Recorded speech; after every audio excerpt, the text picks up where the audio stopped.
Nah, sekarang kita lihat lagi menentukan limit fungsi trigonometri dengan penyederhanaan. Menentukan limit fungsi trigonometri dengan penyederhanaan. Kita langsung saja ke contoh soal, sama seperti yang tadi. Limit dari 1 kurang sinus X dibagi dengan cos kuadrat X untuk X mendekati pi per 2. Nanti yang B-nya limit dari sinus 2 cos 2X ini ya.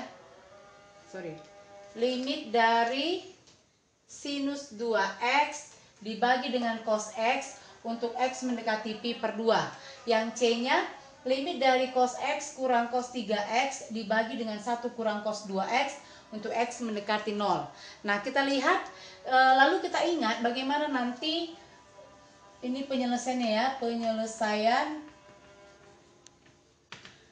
Kita ingat kembali ketika kita belajar limit fungsi aljabar di kelas 11. Kalau kita menentukan limit fungsi aljabar itu dengan penyederhanaan, artinya ketika kita memperoleh nanti hasil substitusi nilai X-nya itu kita dapatkan 0 per 0, berarti untuk substitusi langsung tidak berlaku.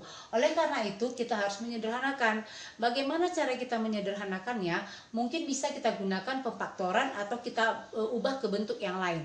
Nah, sekarang kita coba untuk menyelesaikan contoh soal kita yang 3 ini. Sekarang kita lihat sama-sama yang bagian A. Di sana tadi limit dari 1 kurang sinus X dibagi dengan kosinus kuadrat X untuk X mendekati pi per 2. Nah, kalau seandainya kita substitusi langsung pi per 2 kemarin nilai X-nya, pasti kita peroleh nilainya 0 per 0. Oleh karena itu tidak berlaku substitusi langsung.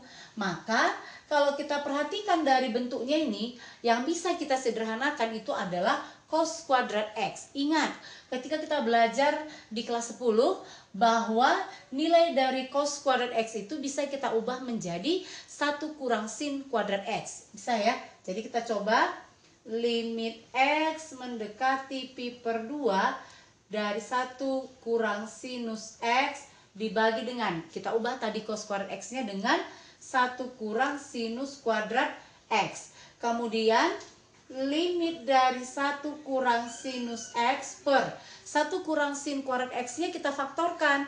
Ini bisa kita ubah menjadi 1 kurang sinus X dikali lagi dengan 1 tambah sinus X. Nah, ini tadi untuk X mendekati pi per 2. Sekarang kita lihat yang 1 kurang sin X ini dengan yang 1 kurang sin X ini habis dibagi. Sehingga ini kita bisa bagikan.